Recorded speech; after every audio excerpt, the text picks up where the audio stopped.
Nós sabemos que a morte quer dizer interrupção definitiva da vida de um organismo.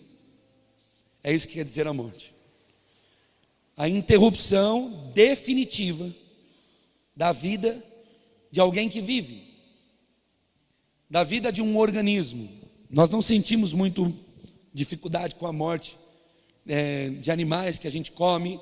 Nós sentimos um pouco de dificuldade com a morte de animais de estimação, que passam a ser para nós como uma pessoa da família. Mas o que a gente sente mesmo, é dificuldade quando um ser humano que a gente ama, ou que convive com a gente, morre.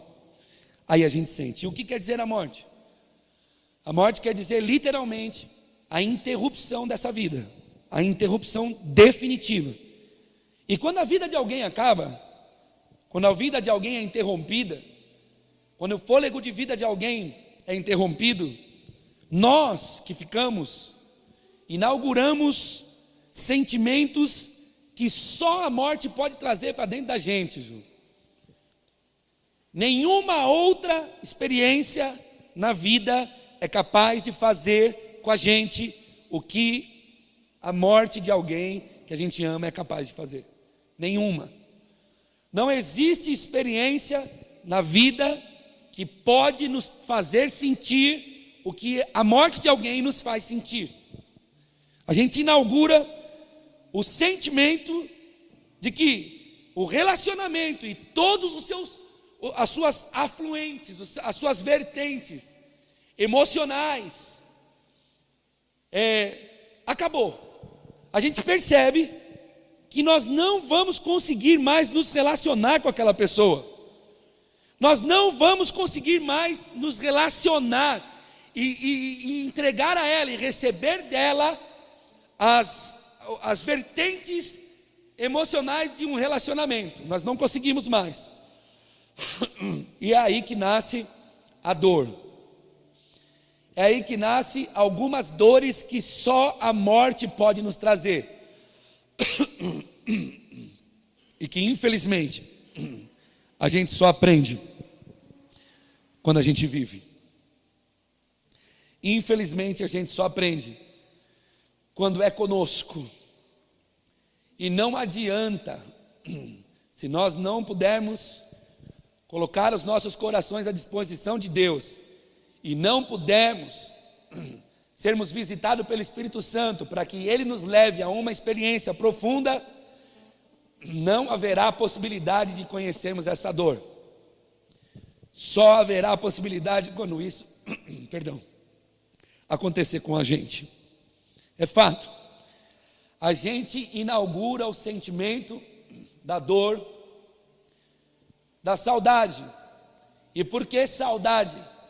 Saudade porque não conseguimos mais nos relacionar com essa pessoa.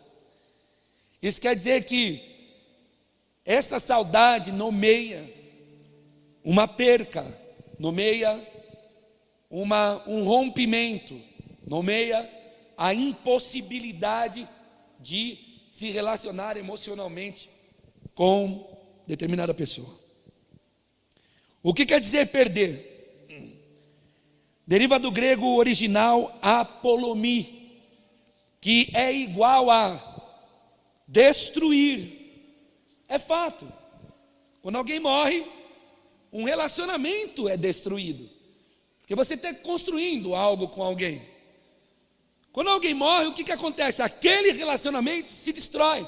É por isso que tem um monte de gente, como eu particularmente, tive o privilégio de ainda em fé construir alguma coisinha com meu pai, que é meu padrasto na verdade, que meu pai ainda está vivo. Com o Luiz, vocês conheceram ele, muitos daqui conheceram ele.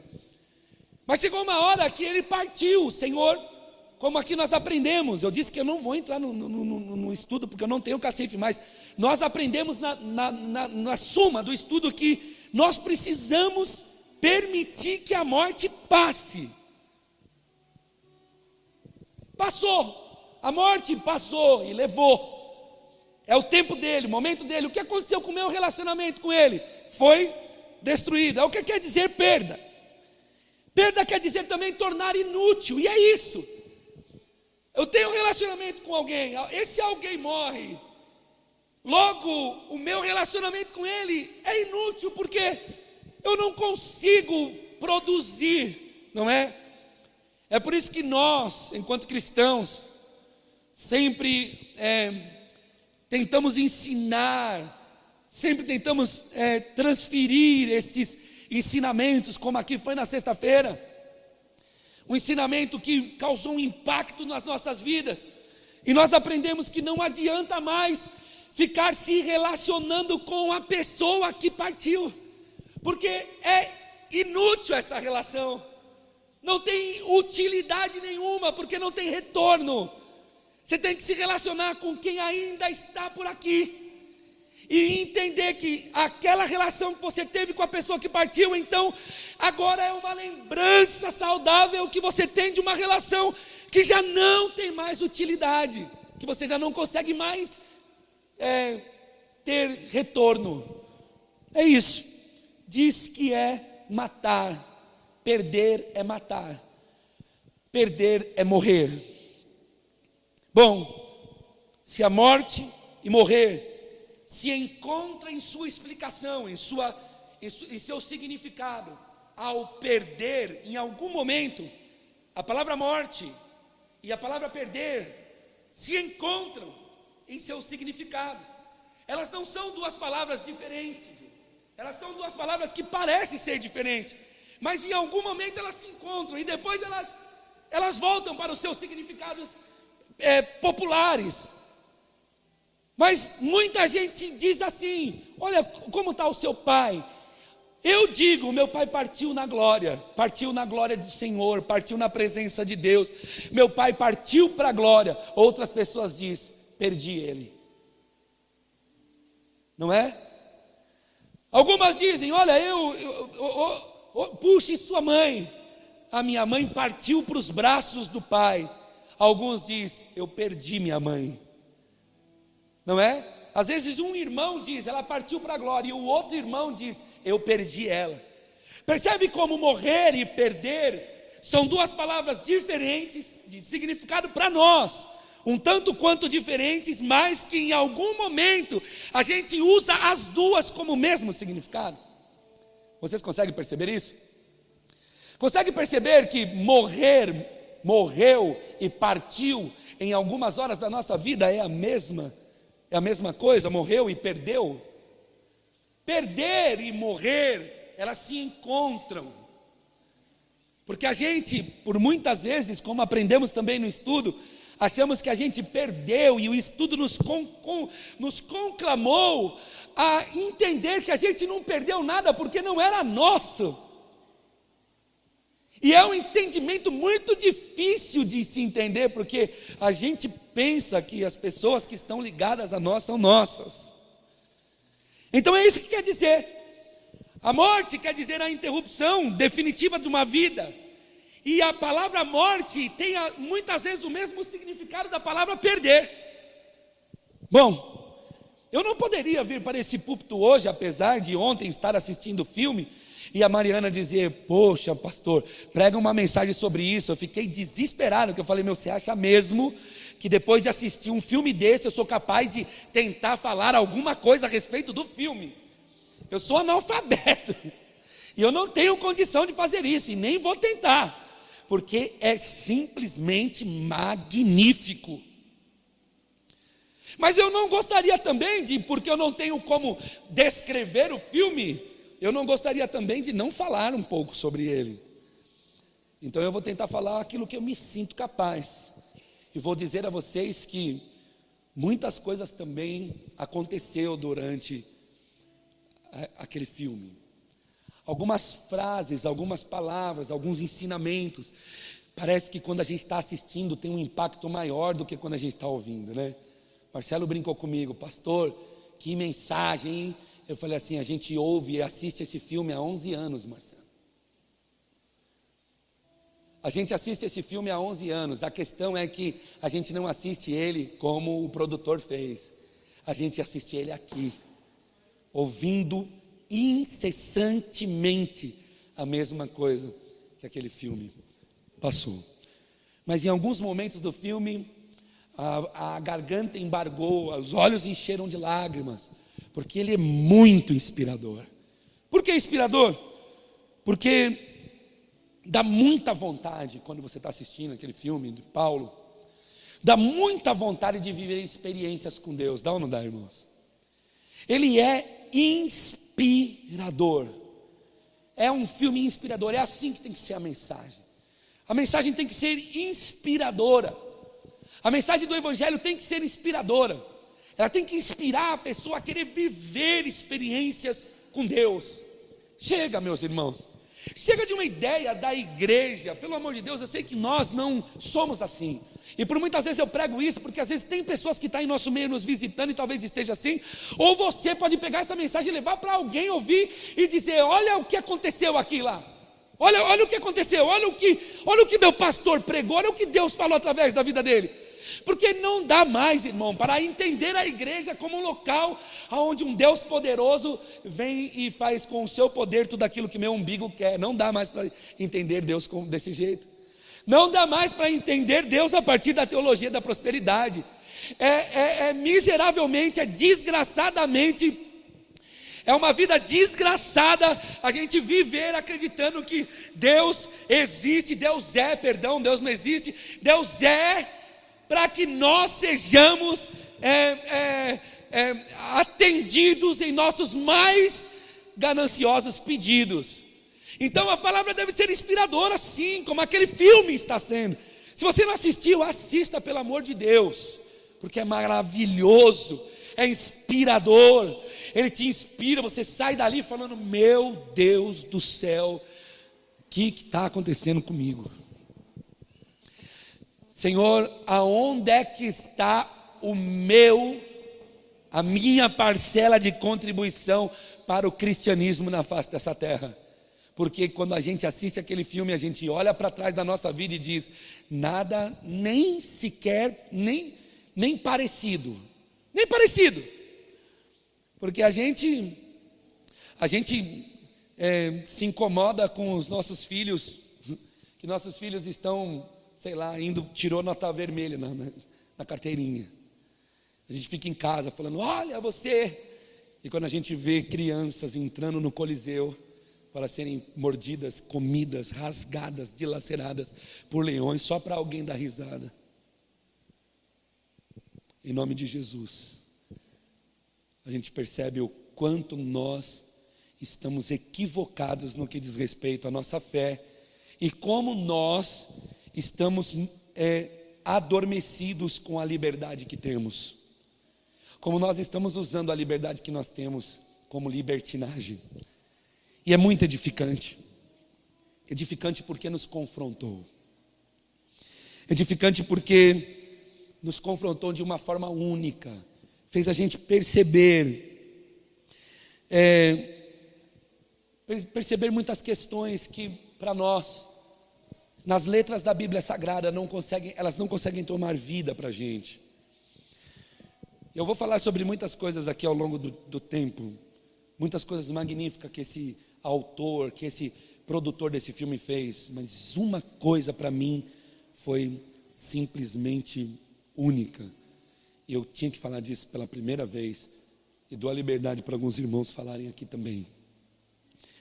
Em um determinado momento do filme, quando alguns irmãos que colocam dissensão, eu preguei isso na quarta-feira aqui. Por isso que Paulo manda o povo de Roma falar: notem bem quem está entre vocês que causam dissensão e escândalos. Notem bem, e deles vocês se afastem. Por quê? Porque em um determinado momento do filme, uns jovens que estão em uma comunidade cristã, eles pegam as espadas e vão tentar livrar Paulo. E isso acarreta uma entrevista, uma audiência com o prefeito da cadeia. E o prefeito da cadeia está muito bravo, porque ele estava dando um certo privilégio para Paulo e Lucas. É assim que vocês me retribuem? Eu deixo vocês em paz na cadeia e vocês me retribuem matando os meus soldados? E aí acontece uma cena E aquele homem pergunta para Paulo o que ele está querendo com tudo isso, aonde ele está querendo chegar, e por que ele está entregando a vida dele por uma seita, por uma ideia. E ele então fala uma frase que eu acredito que tenha mudado a minha vida. Ele fala assim: ninguém morre por aquilo que não crê. Ninguém morre por aquilo que não acredita. E quando ele disse isso, Biro, eu disse: é verdade. Ninguém morre por algo que não acredita. Não é possível você entregar a sua vida por alguma coisa que você não crê. Que você não olhe e diga assim: isso é verdade. Eu amo isso. Ninguém morre por aquilo que não crê. Aquilo entrou no meu coração como uma faca. O filme inteiro entrou no meu coração como uma faca, mas essa frase me fez perceber que dentre as tantas verdades que a Bíblia Sagrada nos entrega e que aquele filme em um enredo cinematográfico nos permitiu perceber, essa frase daquele filme nos deu uma claridade de ideia. Essa é a mais pura verdade. Nenhum homem morre por aquilo que não crê. Não é possível o homem entregar a sua vida por aquilo que ele não acredita. Interessante como eu ouvi isso ao longo da minha vida e não percebi tantas coisas, tantas vezes isso. Eu fui vendedor durante anos de empresas grandes. Eu fui vendedor da Rayovac do Brasil, a maior concorrente direta da Duracell. Só que a Rayovac não consegue vender 60% do que a Duracell vende. E eu vi por várias vezes em reunião de venda aqueles gerentes falando isso para mim. Eu não conseguia perceber esse ensinamento. Ele falava: não tem possibilidade de você ir para a rua vender se você não acreditar no produto que você vende. Você não vai conseguir vender aquilo que nem você acredita que é bom. Você não vai conseguir transferir conhecimento e nem certeza para o teu cliente, porque para você esse negócio é ruim. Mas isso passou direto. E tantos anos dentro daquele cinema aqui servindo a Deus, tantos anos servindo a Deus, e dentro daquele cinema ontem, quando ele falou aquilo entrou no meu coração como uma faca, porque eu comecei a perguntar: Senhor, eu creio no Senhor. Essa é a questão que não quer calar desde aquele momento. Vamos ao texto. A palavra negue-se do versículo de número 34. Se alguém quiser vir após mim, a si mesmo negue, ou a si mesmo se negue ou negue-se. Se alguém quer vir após mim, negue-se a si mesmo, tome a sua cruz e me siga. Essa palavra negue-se,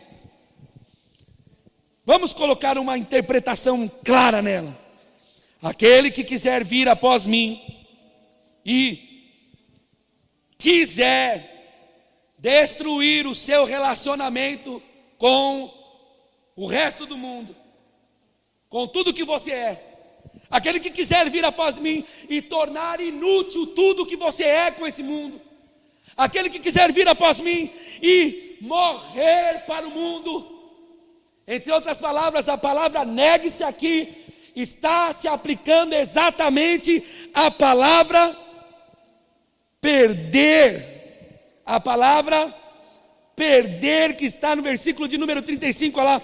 Quem quiser salvar a sua vida, perdê-la. A palavra perder aqui está também tendo o mesmo significado da palavra negue-se. Olha, quem quiser salvar a sua própria vida, vai destruir o relacionamento, vai tornar inútil. Um dia ficará inútil o relacionamento que você tem com esse mundo. Um dia você conhecerá a morte.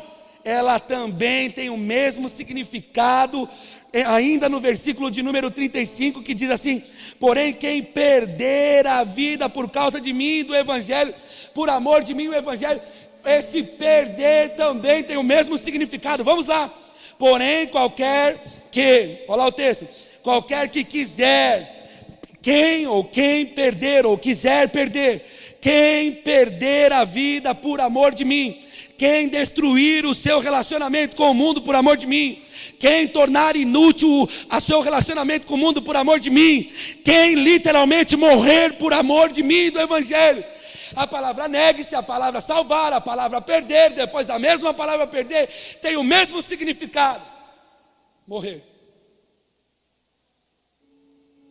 Tem o mesmo significado. Substitui-se pela palavra morrer. Aquele que quiser vir, versículo 34. Aquele, chamando a multidão assim, disse-lhe: se alguém quer vir após mim, morre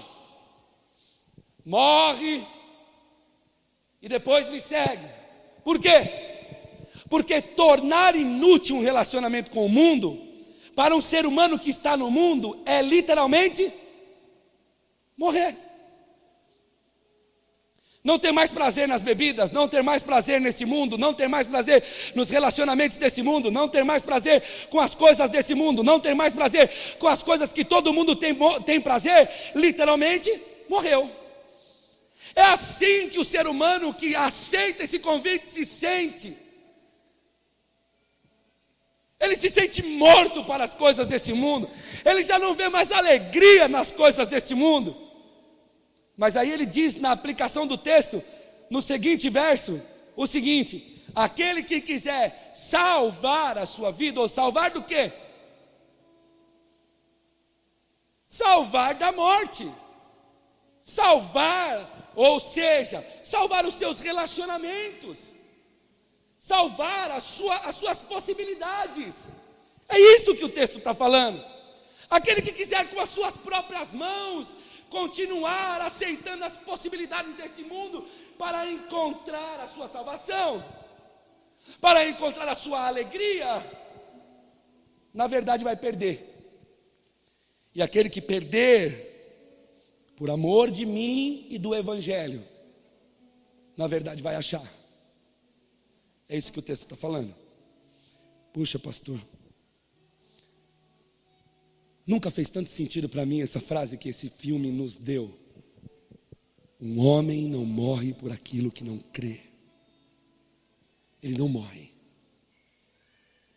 É verdade. O ser humano não morre por aquilo que ele não crê. O ser humano não é capaz de deixar o mundo quando ele olha para a sua fé e não vê genuinidade nela. O ser humano não é capaz de deixar as coisas deste mundo, porque ele olha para Cristo e ele não consegue crer em Cristo. A pergunta que eu faço é a seguinte, eu vou colocar alguns exemplos. A gente fala entre nós como cristãos, não estou falando entre nós igreja, estou falando como cristãos. Olha, essa pessoa para mim basta, a gente teve muitos problemas, mas o Evangelho manda você perdoar e continuar. Aí você diz, essa pessoa para mim basta, a única coisa que eu vou dar para ela, se eu conseguir dar daqui a alguns meses, depois que todo esse sentimento sair do meu coração, é a paz. Eu não vou conseguir falar para ela a paz de Cristo, porque 3 palavras para ela é muito. Não quero. Mas supondo uma história, vou aqui criar um conto. Supondo que o teu filho, a quem você de verdade ama, fique doente. E esteja na mão dessa pessoa, impreterivelmente dela e só dela, a cura do seu filho. Eu pergunto a você, seu filho vai morrer? Ou você vai passar por cima do seu relacionamento com esse orgulho e vai inutilizar, vai morrer para esse relacionamento que você tem com a sua vaidade, vai inutilizar, vai se separar dele, vai morrer para ele e vai atrás dessa pessoa, dizer a ela que ela tem possibilidade de salvar o seu filho. Eu estou falando isso porque isso é uma das cenas do filme. E quem assistiu sabe do que eu estou falando. Aquele prefeito ficou até a última hora. Mas chegou uma hora que ele teve que romper o seu relacionamento com o seu orgulho para se relacionar com as coisas de Deus. Se nós não somos capazes de perdoar um irmão, sem que eu precise dele para alguma coisa que de fato eu amo, o que eu estou dizendo literalmente é que eu não amo aquela pessoa. Eu já fiz esses contos por aqui, a gente vê a igreja de domingo assim, vazia.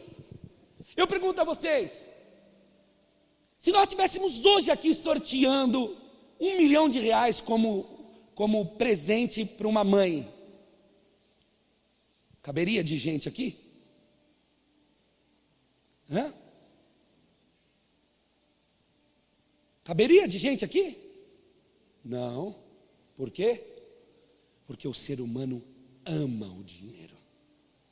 E eles se atropelariam. Eles se enfiariam no banheiro, nas salas, no teto. Eles iam querer invadir as salas. Eles iam querer os seus bilhetes. Eles iam querer as suas participações. Porque no final do culto nós sortearíamos R$1 milhão para alguém. Essa, irmãos, é um conto ridículo que eu estou fazendo, mas essa é a mais pura verdade a nosso respeito. Essa é a mais pura verdade a nosso respeito. A nossa boca fala que ama. Mas eu tenho uma pergunta a fazer para nós, não é para você, é para nós. Nós amamos mesmo Ele?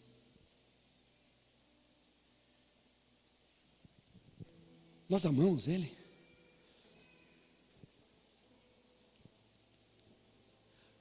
Nós amamos a Jesus? A mensagem dele verdadeiramente tocou a tua alma? É verdade mesmo para você que Cristo morreu no Calvário pela tua vida? Isso é verdade para você? Isso é verdade para o teu coração?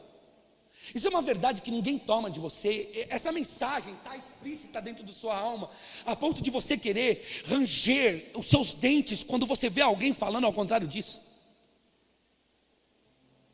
Porque a palavra de Deus fala que aquele que tiver coragem de perder a sua vida por amor a Ele e ao Evangelho, no fundo não vai perder nada, porque a vida do ser humano é caída. A vida do ser humano é falível. A vida do ser humano é nada. Mas a pergunta que eu faço é: nós que cantamos louvores a Deus, nós amamos a Cristo? Nós estamos perdendo a nossa vida em amor ao Evangelho? O Evangelho tem consumido as nossas vidas. O Evangelho tem consumido coisas que a gente gosta. A gente tem conseguido deixar para trás coisas que a gente gosta de fazer por amor a Ele. A gente tem deixado para trás relacionamentos que não agradam a Deus por amor a Ele. Nós, a igreja de Jesus, de fato nós estamos rompendo relacionamentos com o mundo, porque Ele merece a nossa atenção. O Brasil precisa ser convencido que Deus vai abençoar amanhã com um contrato para dizimar. E talvez essa mensagem vá para a internet e alguém ouça, e talvez seja convencido por essa mensagem a pensar literalmente e verdadeiramente: o amor de Deus está em nós. Nós amamos a Cristo. Nós somos a igreja. Nós somos a igreja que fala não dá, a igreja que fala não tenho, a igreja que fala hoje eu não posso, a igreja que fala talvez amanhã, a igreja que faz quando dá, A igreja que faz quando pode. A igreja que faz quando dá tudo certo. A pergunta que eu tenho a fazer é: se essa frase desse filme nos ensina, nós somos capazes de morrer por amor ao Evangelho? Nós somos capazes de morrer. Nós somos capazes de entregar tudo que a gente mais ama por amor ao Cristo vivo. Nós somos capazes de entregar tudo que a gente tem. Ou será que essa mensagem não é para nós, como a mensagem da morte não era para nós na sexta-feira? Será que não era para nós aprendermos que a morte passa e nós precisamos deixar ela passar? Nós não podemos ficar presos a ela, porque ela faz parte da vida. Meu Deus do céu, nunca mais a minha vida vai ser a mesma depois daquela frase. Jesus tinha poder para ressuscitar o próprio Pai e deixou morrer. Quem é que pensou nisso algum dia? Hein? Fala aí, Jesus, poderoso, Deus, o José vai morrer. Ele tem poder para ressuscitar o próprio Pai, mas o Pai morre. Imaginei depois indo para minha casa, ele indo para o cemitério junto com a mãe, sabendo que tinha poder para ressuscitar e não ressuscitou. Imaginei a mãe chorando na beira do túmulo. Imaginei a mãe depois, sabendo que ele tinha poder para ressuscitar e deixou o pai morrer lá atrás. Irmãos, em nome de Jesus eu convido vocês a pensar uma coisa: o que é que nós estamos fazendo aqui? O que é que nós queremos com tudo isso? Qual é a nossa intenção com toda essa história? Qual é a nossa intenção com tanto louvor, com tanta música, com tanta cadeira, com tanto... Qual é a nossa intenção? Porque se não é perder a vida por amor a Ele, não existe outra intenção. Nós estamos inutilmente nos reunindo. Que coisa linda. Quando o prefeito da cadeia pergunta para ele como que é, e ele diz: eu não sei explicar, eu só sei que a própria palavra, o próprio Deus há de te revelar, a graça dele vai ser revelada a você, e aí você vai saber, quando chegar você vai saber. E no mesmo momento ele começa a chorar. Eu tive vontade de gritar naquele cinema: chegou, porque é isso. Quando a graça de Deus é revelada a alguém, fica notório que esse alguém morreu para o mundo, morreu para as suas vaidades, morreu para as suas ganâncias, morreu para as suas desgraças, morreu para a sua prostituição, morreu para a sua mentira, morreu para o seu adultério. Mas a gente vê um monte de gente dentro das igrejas que não morreu para nada disso, que continuam exatamente igual eram antes, só que agora vem na igreja, canta louvores e fala alguma coisinha a respeito de Deus. A pergunta que eu faço é: nós amamos a Deus? Nós seríamos capazes de morrer por amor ao Evangelho? Algo que está tão distante da gente, está tão distante, está lá do outro lado do mundo. Os nossos irmãos missionários, que como aquele filme nos mostrou, estão morrendo ainda hoje. É que a gente não é capaz nem de colocar um filme na internet para ver. A gente gosta de ficar na internet vendo bobeira, mas não ver os irmãos coptas sendo degolados numa praia, não ver os irmãos em Cristo morrendo dentro de uma jaula que afunda dentro de uma água, não ver crianças cristãs que estão sendo queimadas vivas em pleno século 21. E nós aqui no Brasil continuamos nos reunindo para ver se Deus assina um contrato, para ver se Deus faz alguma coisa em nosso favor. Eu sinto vergonha dessa igreja, eu sinto vergonha dessa fé, eu sinto náuseas, eu sinto nojo da teologia da prosperidade. Eu sinto vergonha de fazer parte de um povo que acha que Deus vai dar um carro amanhã. Deus deu a sua vida por nós. Deus encarnou e morreu por nós. Se essa palavra não lhe é revelada, talvez você não entenda nada, mas essa é a verdade. A pergunta que eu faço para mim e para todos os irmãos que me ouvem essa noite, encharcado em uma consciência desesperadora de que será que eu morreria por amor ao Evangelho?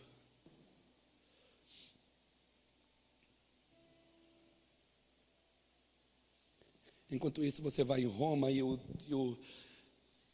guia entra com você no Coliseu e fala assim: aqui é o grande Coliseu romano, aonde Nero e os seus compatriotas se divertiam com a morte de seus palhaços. Sabe quem eram os palhaços?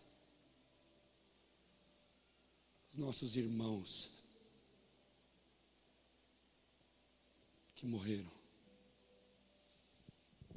por amor a Cristo, só porque falava que Jesus era o Messias. Eles não morreram porque colocaram a mão nas pessoas, as pessoas foram curadas. Eles não morreram porque ficaram milionários e eram uma aposta, eram um partido novo em Roma. Não, eles morreram só porque falaram que Jesus era o Messias, o Filho de Deus. Irmãos, um homem não morre por aquilo que ele não crê. Isso só me chama uma consciência de que só quem é capaz de morrer para si mesmo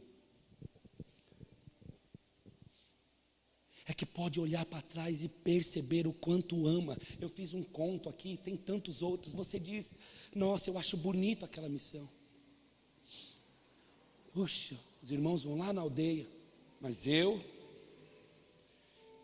não é meu chamado. Não é isso que eu gosto. Eu me enfiar lá no meio dos bichos? Jamais. Mas aí o teu filho fica doente e o veneno está na boca da sucuri. Você vai nadar aquele rio com uma leoa. Você vai procurar aquilo que você fala que tem desespero. Sabe por quê? Porque você ama. A pergunta que eu faço é: nós amamos a Cristo? Nós somos a igreja de Jesus. Jesus é o Messias para nós. Para quantos Jesus é o Messias? Quantos têm essa consciência de que Jesus é o Filho de Deus? Quantos podem glorificar a Deus dizendo: Jesus, Tu és o Filho de Deus. Tu és. Isso pode ser uma loucura para os meus dias. Eu sou um jovem, eu sou uma pessoa que os meus amigos de faculdade falam que eu sou um besta. Eu me sinto morto, mas para mim, Senhor, Tu és o Messias. Irmão, qualquer semelhança é mera coincidência. Mas o homem pergunta no filme para o Paulo, o cara era crente que fez o filme, pergunta para ele: o seu Deus pode curar a minha filha? Ele responde assim: curar eu não sei, mas Ele pode salvar a tua alma. Quantos podem crer na salvação de Jesus Cristo? Quantos estão aqui essa noite porque amam a Cristo como seu Deus? Quantos estão aqui essa noite compreendendo que a fé em Jesus é muito mais do que cair chaves? Quantos estão aqui compreendendo que na sua integralidade, na sua vida, em tudo que você é, você precisa amar a Deus, porque as suas ações não falam que você ama a Deus, mas ainda essa noite você gostaria de dizer a Ele: Senhor, a minha consciência te ama, eu só não tenho coragem ainda de abrir mão de quem sou, mas eu te amo, eu te quero, É para isso que nós estamos aqui, meus irmãos, para louvar e engrandecer a Jesus Cristo, o nosso Senhor. Ele é o nosso Senhor, Ele é o nosso Rei, Ele é o nosso Deus. E além dele, para nós não há outro Deus. Ele é o único Deus, Ele é o único capaz de amar a gente de uma forma única como Ele nos amou. Ele é Jesus Cristo, o Messias, o Filho de Deus. Quantos creem que Ele é o Messias? Quantos entendem que é sobre isso a causa de Jesus não é sobre os negócios amanhã. A causa de Jesus é sobre a sua alma, e aonde ela vai parar na eternidade, aonde você vai viver a eternidade se continuar da forma como você está. Aonde a tua alma vai, aonde ela vai passar a eternidade. Tantos vão passar a eternidade no tormento, porque não fizeram caso da mensagem de Jesus Cristo. Mas nós vamos continuar gritando, nós vamos continuar pregando, nós vamos continuar anunciando: Jesus Cristo é Rei dos Reis e Senhor dos Senhores. Um homem não morre por aquilo que ele não crê. Por isso, se você tem dificuldade, isso quer dizer que você não crê. Se você não consegue abandonar as suas vaidades, isso quer dizer que você não crê. Se você não quer abandonar as suas prostituições, isso quer dizer que você não crê. E se você sente necessidade de crer, abra o teu coração essa noite, abra a tua alma, abra o teu entendimento e creia no Jesus Cristo, o Filho de Deus. O amor é o único caminho. O amor de Deus é o único caminho. Ele disse isso: eu sou o caminho. Eu sou o caminho. Não existe outro caminho além dele. Todos os outros caminhos te levará à morte eterna, meu irmão. Meu jovem, minha jovem, meu irmão, minha irmã que já congrega aqui há anos, pelo amor de Deus, ouça o que essa palavra está falando aos nossos corações. Todos os outros caminhos te levará à morte eterna. Só existe um, e ele se chama Jesus. E é sobre ele, e para ele, e por ele que nós nos ajuntamos aqui. É para louvor do nome dele. É para louvor e honra de quem ele é. É para pessoas se ajuntarem e se incendiarem em enaltecimentos, em adoração. Talvez seja por isso que Jesus mandou que a igreja existisse, para que a comunidade se ajuntasse e louvasse a Deus por tudo o que Ele é. Não são as coisas desse mundo que definem se Deus está conosco ou não. Aliás, eu acho que nós estamos muito bem. Deus está tendo misericórdia da gente. Deus está dando misericórdia para nós. Nós temos roupas, temos comida, temos casas, temos empregos. Nós temos um corpo para ter doença. Porque tem crianças no meio de não sei da onde, socada na África lá, que nem corpo não tem. Que não tem nem metabolismo, nem para ter doença. Que para dar comidinha para ele tem que dar uma farofinha. Ele não consegue nem comer. Quantos gostariam de fechar os olhos? E ao ouvir essa mensagem simples, popular, com uma linguagem fácil de entender, se perguntar: Senhor, eu morreria pelo Senhor.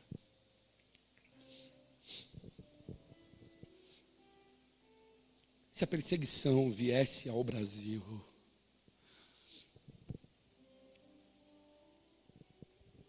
se o meu filho fosse colocado numa fogueira,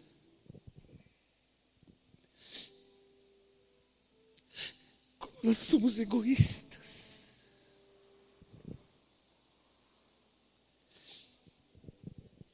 Como nós somos maus. Ainda assim, Deus, nós cremos na tua graça. A tua graça nos basta. A tua graça nos basta. Só a tua graça é capaz de perdoar uma pessoa como eu, que prego e sou reprovado naquilo que prego. Só a tua graça é capaz de olhar para a tua igreja e amar. Encontre corações aqui dispostos a perder a vida, Senhor. Converta corações aqui essa noite, pessoas dispostas a abandonar o seu pecado de uma vez por todas, abandonar os seus ideais, de uma vez por todas, abandonar as suas crenças, abandonar os seus conchavos, abandonar os seus tratos pecaminosos, abandonar a sua forma de entender a vida e passar a viver como o Senhor entende. Amai-vos uns aos outros. Amai-vos uns aos outros. Perdoai-vos uns aos outros. Exortai-vos uns aos outros. Se alguém te bater na face, entrega a outra. E se alguém pedir para você andar uma milha, anda 2. E se alguém te pedir a capa, entrega também a túnica. Ame o seu Deus de todo o teu coração, com todo o teu entendimento, acima de todas as coisas. Tudo que se chama coisa tem que estar abaixo do amor que você sente por Deus. Depois, ame ao seu próximo como a ti mesmo. Ame ao seu próximo. Ame ao seu próximo. Ame ao seu próximo. Essas são as ordens do Evangelho. Nós somos capazes de morrer para o nosso ideal e então viver para Cristo. O Senhor está nos mandando amar o nosso próximo. Nós somos capazes de fazer isso. O Senhor está mandando a gente andar 2 milhas com aquele que a gente não quer andar nenhuma. Nós somos capazes de fazer isso. Nós somos capazes de deixar os nossos conchavos. Então fale a você mesmo. Olhe para dentro de você, em nome de Jesus.